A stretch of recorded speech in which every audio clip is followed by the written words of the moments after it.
Claire Hanna clearly wearing her high heels tonight. Meanwhile, as we... Claire's a volleyball girl. Claire is a volleyball. She is not short.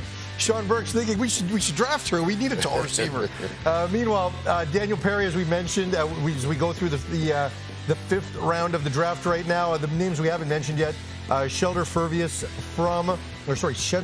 the wide receiver from St. Mary's, goes to pick 41. Ryan Letter from McMaster, player I'm sure you're awfully familiar with over there, Marshall, at pick 42. Charlie Ringland from Saskatchewan at pick 43, going to the BC Lions. And this is an interesting one here because if you look at Charlie Ringland, a very highly regarded player, many would have expected him to go in the top 3 rounds of this year's draft, but tore his ACL at the combine, and that set him back a bit. He doesn't have the option to go back to school just because certainly not going to be ready to play.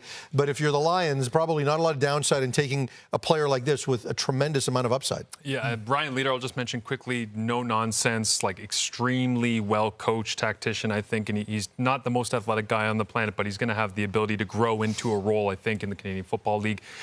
Charlie Ringland, I'm so happy for this guy. I am so happy for Charlie Ringland. You know, when we're sitting up here and we're covering the draft, we don't cheer for teams and we don't cheer for logos or colors. We cheer for people.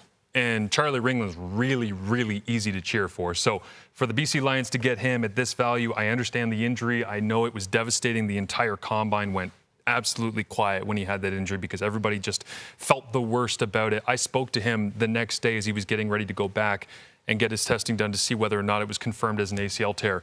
And he just said, I'm so thankful for the opportunity to be able to step onto a CFL field when the time is right. He knew his time was going to come. He knew he'd get a great opportunity. He has such a great perspective on what it means to play football. He's such an exciting player. He's got so much range, coach, so much length. So I'm really excited to see him get drafted here as he has with the BC Lions.